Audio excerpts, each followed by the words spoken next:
ಸ್ವಾಗತ. ನೀವು ಕೇಳ್ತಾ ಇದ್ದೀರಾ ಮಾರ್ಕೆಟ್ ಮಾತುಕತೆ ಪಾಡ್ಕಾಸ್ಟ್. ಒಂದು ಬಜೆಟ್ ದಿವಸ, ಸುಮಾರು ದಿವಸ ಆದಮೇಲೆ ಮಾರ್ಕೆಟು ಭಾನುವಾರ ಓಪನ್ ಆಗ್ತಾ ಇದೆ. ಗ್ಲೋಬಲ್ ಯಾರು ಇವತ್ತು ಅವೈಲೇಬಲ್ ಇರೋದಿಲ್ಲ. ಒಂದು ಬಜೆಟ್ ಮುಂಚೆ ಏನು ಇವಾಗ ಯಾವ ಕಡೆ ಕಮೋಡಿಟಿನಲ್ಲಿ ಕ್ರ್ಯಾಶ್ ಆಗಿದೆ, ಈಕ್ವಿಟಿನಲ್ಲಿ ಏನಾದರೂ ಮೇಲೆ ಹೋಗುತ್ತಾ, ಈ ಥರ ಅಂತೆಲ್ಲ ಊಹಾಪೋಹಗಳಿದ್ದಾಗ ನನ್ನ ಅನಿಸಿಕೆ ಇದು ಹೀಗೆ ಆಗಬೇಕು ಇಲ್ಲ ಅನ್ನೋದು ಮಾರ್ಕೆಟ್ ಇವತ್ತು ನಾಳೆನಲ್ಲಿ ಉತ್ತರ ಕೊಡುತ್ತೆ. ನೋಡಿ, ಸಾಮಾನ್ಯವಾಗಿ ಸ್ಟಾಕ್ ಮಾರ್ಕೆಟನ್ನು ಮತ್ತು ಕಮೋಡಿಟಿನ ಅಂದರೆ ಗೋಲ್ಡ್ ಸಿಲ್ವರ್ನ ಇನ್ವರ್ಸ್ಲಿ ಪ್ರಪೋರ್ಷನಲ್ ಅಂತ ಮಾತಾಡ್ತಾ ಇದ್ವಿ. ಅಂದರೆ ಸ್ಟಾಕ್ ಮಾರ್ಕೆಟ್ ತುಂಬ ಮೇಲ್ಗಡೆ ಹೋಗ್ತಾ ಇದೆ ಅಂತಂದರೆ ಗೋಲ್ಡ್ ಸಿಲ್ವರು ಒಂದು ಕೆಳಗಡೆ ಇರುತ್ತೆ. ಸ್ಟಾಕ್ ಮಾರ್ಕೆಟಲ್ಲಿ ಕ್ರ್ಯಾಶ್ ಆಯಿತು ಅಂದರೆ ಗೋಲ್ಡ್ ಸಿಲ್ವರು ಒಂದು ಬಫರ್ ಆಗುತ್ತೆ. ಹಾಗಾಗಿ ಪೋರ್ಟ್ಫೋಲಿಯೋನಲ್ಲಿ 20% ಆದರೂ ಕಮೋಡಿಟಿನಲ್ಲಿ ಅಂದರೆ ಗೋಲ್ಡಲ್ಲಿ ಹೆಡ್ಜ್ ಇರೋವಂಥದ್ದು ಒಳ್ಳೆಯದು ಅಂತ ನಾವು ಮಾತಾಡ್ತಾ ಇದ್ವಿ. ಆದರೆ ಯಾವ ಥರ ಸನ್ನಿವೇಶ ಬಂತು ಅಂತಂದರೆ, ಕಳೆದ 10 ವರ್ಷದ ರಿಟರ್ನ್ನ ನೋಡಿದ್ರೆ ಈಕ್ವಿಟಿಗಿಂತನೂ ಜಾಸ್ತಿ ಗೋಲ್ಡ್ ಸಿಲ್ವರ್ ರಿಟರ್ನ್ ಕೊಟ್ಟಿದೆ. ಈ ಥರ ಆಗಿರೋ ಉದಾಹರಣೆಗಳು ತುಂಬ ಕಡಿಮೆ ಇದೆ ಲಾಂಗ್ ರನ್ನಲ್ಲಿ ಅಂತ ನೋಡ್ತಾ ಬರೋದಾದರೆ. ಆ ರೀತಿಯ ಒಂದು ಸನ್ನಿವೇಶ ಹೊರತೋಯಿತು. ಹಾಗಂದರೆ ಸ್ಟಾಕ್ ಮಾರ್ಕೆಟ್ ದೊಡ್ಡದಾಗಿ ಕ್ರ್ಯಾಶ್ ಆಯಿತಾ ಅಂತ ನೀವು ನೋಡೋದಾದರೆ ಗ್ಲೋಬಲ್ ಮಾರ್ಕೆಟಲ್ಲೆಲ್ಲ ಆ ಥರ ಏನೂ ಆಗಲಿಲ್ಲ. S&P 100 ಸುಮಾರು ದಿನ ಆದಮೇಲೆ ನಮಗೆ 7,000 ಲೆವೆಲ್ಗೆ ಅಂದರೆ ಸಾರ್ವಕಾಲಿಕ ದಾಖಲೆಗೆ ಬಂತು ಅಂತ. US ಮಾರ್ಕೆಟು ಕೂಡ ಆಲ್ಮೋಸ್ಟ್ ಆಲ್ ಟೈಮ್ ಹೈಯಲ್ಲೇ ಇತ್ತು. ಇಂಡಿಯನ್ ಮಾರ್ಕೆಟು ಕೂಡ ಅಂಥ ದೊಡ್ಡ ಕರೆಕ್ಷನ್ ಈಗ ಕೆಲವೇ ದಿನಗಳಲ್ಲಿ ಆಗಿದ್ದು ಹೊರತು ಬಿಟ್ಟರೆ ಅದರಲ್ಲೂ ಕೂಡ ದೊಡ್ಡ ಕರೆಕ್ಷನ್ ಆಗಿರಲಿಲ್ಲ. ಹಾಗಾಗಿ ಸ್ಟಾಕ್ ಮಾರ್ಕೆಟೂ ಒಂದು ರೀತಿ ಮೇಲ್ಗಡೆನೇ ಇದೆ. ಆದರೆ ಒಂದೇ ರೇಂಜು. ಈಗ 2 ವರ್ಷದಿಂದ ಇನ್ವೆಸ್ಟ್ ಮಾಡ್ತಾ ಬಂದವರಿಗೆ ನಿಮಗೇನೆಲ್ಲ ಸೆಕ್ಟರ್ಗಳಲ್ಲೂ ಪಾಸಿಟಿವ್ ಆಗಿ ರಿಟರ್ನ್ ಬಂತು ಅಂತ ಏನಿಲ್ಲ. ಕೆಲವೊಂದು ಸೆಕ್ಟರು ಕೆಲವೊಂದು ಸ್ಟಾಕ್ಗಳಲ್ಲಿ ಮಾತ್ರ ಅಪ್ ಮೂಮೆಂಟ್ ಆಗ್ತಾಯಿತ್ತು. ಆದರೂ ಸ್ಟಾಕ್ ಮಾರ್ಕೆಟು ಆಲ್ ಟೈಮ್ 10 ಲೆವೆಲಲ್ಲೇ ಉಳ್ಕೊತಾ ಹೋಯಿತು. Bank Nifty all time high ಮಾಡ್ತಾ ಹೋಯಿತು.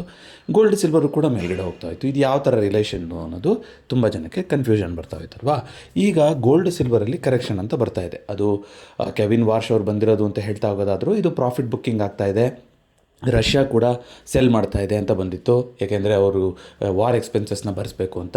ಅದೇ ರೀತಿಯಾಗಿ ಒಂದು ಪ್ರಾಫಿಟ್ ಬುಕ್ಕಿಂಗ್ ಅನ್ನೋದು ಹಾಗೇ ಆಗುತ್ತೆ. ಯಾಕೆಂದರೆ ನೋಡಿ, ಒಂದೇ ಅಸೆಟ್ ಕ್ಲಾಸು 45% ಈಗ 45 ಡಿಗ್ರಿಗಿಂತ ಮೇಲೆ ಈ ಥರ ಒಂಥರ 90 ಡಿಗ್ರಿ ಥರ ಎಕ್ಸ್ಪೋನೆನ್ಷಿಯಲಿಗೆ ಹಿಂಗೆ ಹೋದರೆ ಅದಕ್ಕೆ ಒಂದು ಸಸ್ಟೈನಿಟಿಬಿಲಿಟಿ ಇರೋದಿಲ್ಲ. ಅದ್ರ ಜೊತೆಗೆ ಸಿಲ್ವರ್ ಇತಿಹಾಸ ತುಂಬ ಈ ಥರ ಇದೆ, 25% 30% ಬಿದ್ದಿರೋದಲ್ವಾ.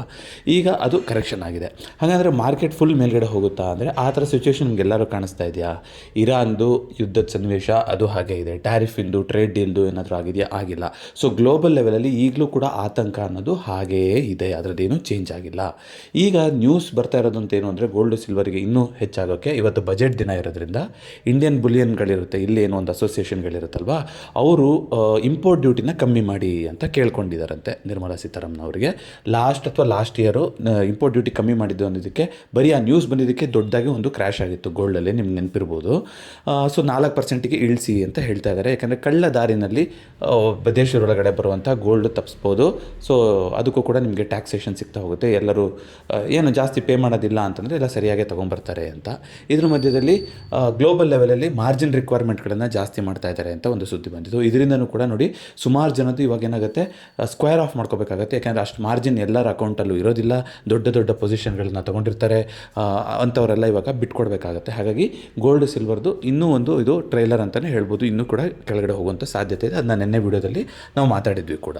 ಹಾಗಾಗಿ ಆ ಥರ ಇದೆ. ಈಗ ಯಾವ ಥರ ಹೇಳ್ತಾರೆ ಇವತ್ತು ಏನು ಅನ್ನೋದ್ರ ಮೇಲೆ, ಗ್ಲೋಬಲ್ ಲೆವೆಲ್ ಚೇಂಜ್ ಆಗಿಲ್ಲ ಅಂತಂದ್ರೂ ಇಂಪೋರ್ಟ್ ಡ್ಯೂಟಿನ ಏನಾದರೂ ಇವತ್ತು ಕಮ್ಮಿ ಮಾಡಿದ್ರು ಅಂತಂದರೆ ಅದು ನಮ್ಮ ಗೋಲ್ಡ್ ಸಿಲ್ವರ್ ಕೆಳಗಡೆ ಬಿದ್ದು ಹೋಗ್ತಾ ಹೋಗುತ್ತೆ. ಯಾಕೆಂದರೆ ನಿಮ್ಗೆ ಗೊತ್ತಿದೆ, ಇಂಡಿಯಾದಲ್ಲಿ ಗೋಲ್ಡ್ ಸಿಲ್ವರ್ ಬೆಲೆ ನಿರ್ಧಾರ ಆಗುವಂಥದ್ದು ಇಂಟರ್ನ್ಯಾಷನಲ್ ಮಾರ್ಕೆಟ್ ಬೆಲೆ ಏನಿದೆ ಅದು, ಅದ್ರ ಜೊತೆಗೆ ಡಾಲರ್ ವಿರುದ್ಧ ರುಪಿ ಯಾವ ರೀತಿ ಮೇಲೆ ಕೆಳಗೆ ಹೋಗ್ತಾ ಇದೆ ಅದು, ಹಾಗೆಯೇ ಇಂಪೋರ್ಟ್ ಡ್ಯೂಟಿ, ಈ 3 ಫ್ಯಾಕ್ಟರ್ಗಳು ಸೇರ್ಕೊಂಡಿರುತ್ತಲ್ವ.